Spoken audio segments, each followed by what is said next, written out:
Hello there. Thank you so much for joining us. This is News Channel Nebraska. My name is Eric McKay. Let's take a look at our top headlines today.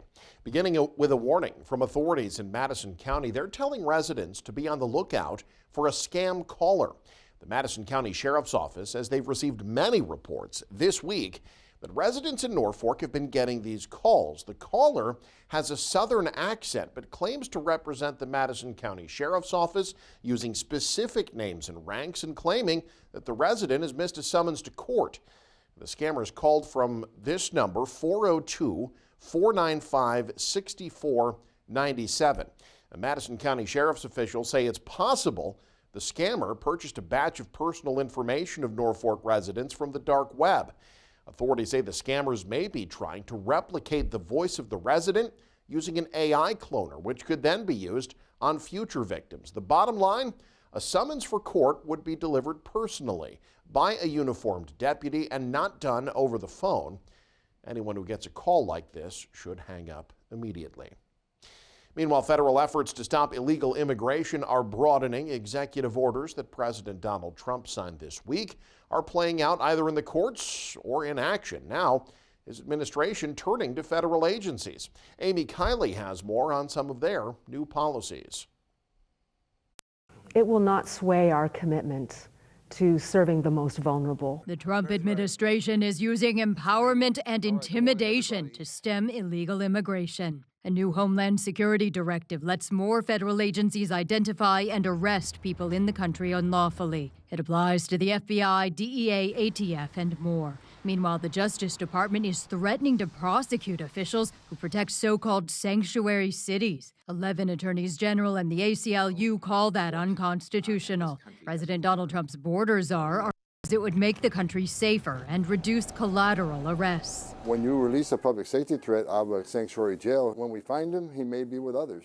Others that don't have a criminal conviction but are in the country illegally. They will be arrested too. The administration also is allowing ICE agents to make arrests in places like schools and churches. If they're willing to do this, it means no one is safe. We're not safe. The community is not safe. Human rights aren't safe. Advocates urge Trump to see how immigrants contribute to the economy as customers. The amount of people they're seeing is just going down drastically. And as workers. If they continue to be scared and missing work because they feel they're going to get deported, it will show up at our dinner table. If you think we have an issue with inflation, this will put it on steroids. I'm Amy Kiley reporting. Purdue Pharma and its Sackler family owners have reached a new opioid settlement to resolve thousands of lawsuits. Yesterday, several state attorneys general announced the $7.4 billion settlement. The lawsuit alleged that OxyContin pain medication caused a nationwide opioid addiction crisis. The settlement calls for the Sacklers to pay $6.5 billion. Purdue Pharma will pay $900 million. And under this new deal, the Sackler family isn't getting immunity from any potential future opioid lawsuits. That means individual victims who didn't join in this settlement could still pursue their own lawsuits against the company. Thousands of space heaters sold on Amazon being recalled because of a risk of fire and electric shock. The recall for nearly 8,000 Vornado brand VH2 whole room heaters with date codes of July or August of last year. The heaters sold for about $90 on Amazon between August and October of last year. The Consumer Product Safety Commission says the device's power cord can partially detach from the heater enclosure. That can eventually lead to cord damage, which poses a risk of electric shock and fire. Well, the economic losses from hurricanes and other natural disasters soared in the U.S. last year and were above average globally. It reflects another year of costly, severe storms, floods, and droughts. Damage caused by Hurricanes Helene and Milton helped push total economic losses from natural disasters in the U.S. to $217 billion last year. That's up 85% from 2023. That's according to the insurance broker Aon plc.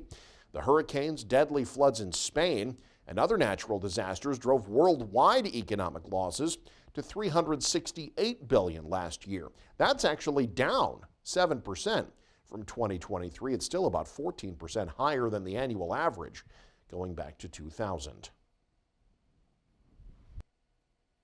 Public land in Nebraska could soon be up for sale. Casey Wannenberg attended a Bureau of Land Management meeting and has the details.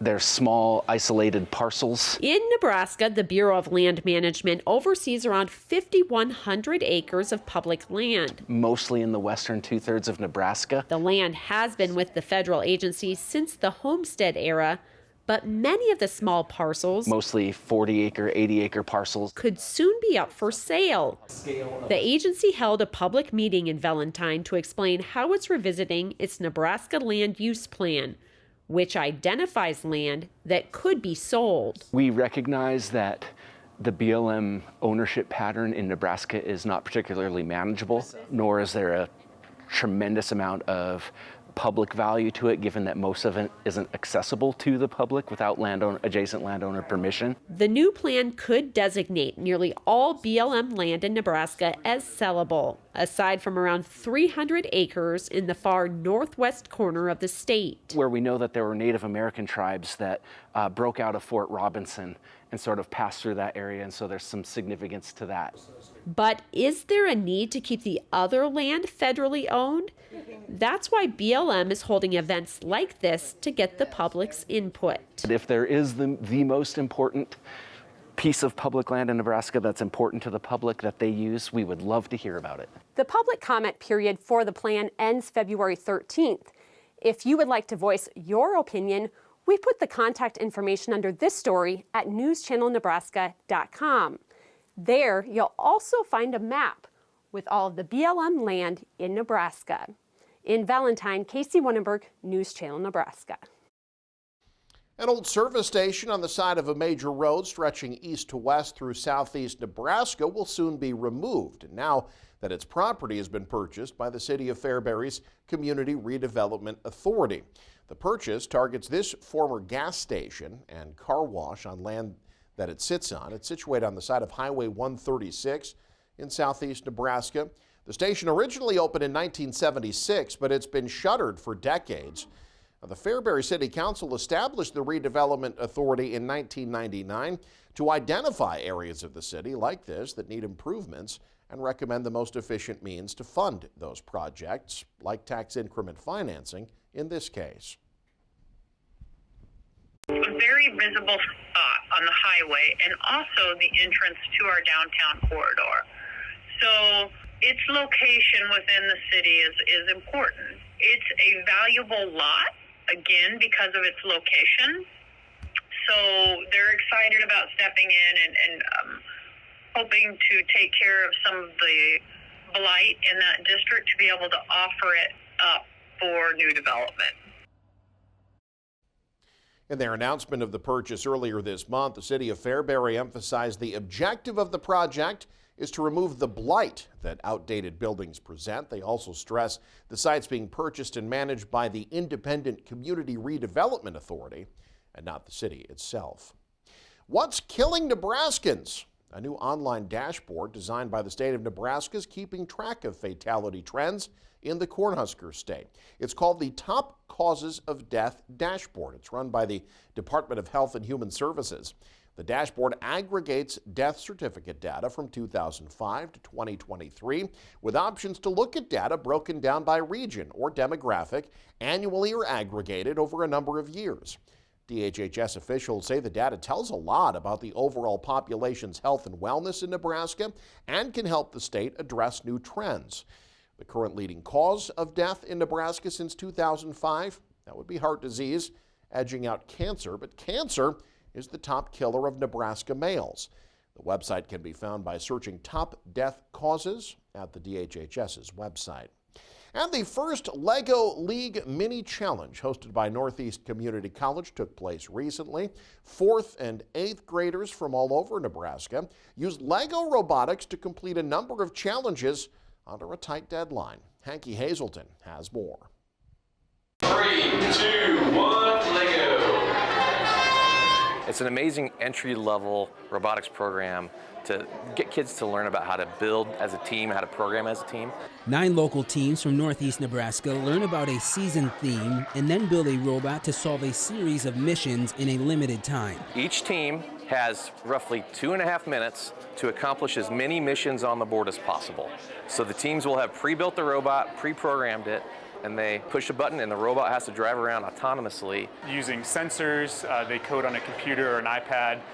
All of the skills involved tie into careers like robotics, manufacturing, engineering, lots of design and iterations for these students to solve those missions throughout the season. Another big part of the program is the students' core value of discovery, how to work together, and the innovation related to the theme on how to create a successful design. They actually come up with a product to solve that challenge in the real world. So this year it's around oceans with the submerged theme, and so teams will come up with a real world product that they can use to solve a problem that exists today.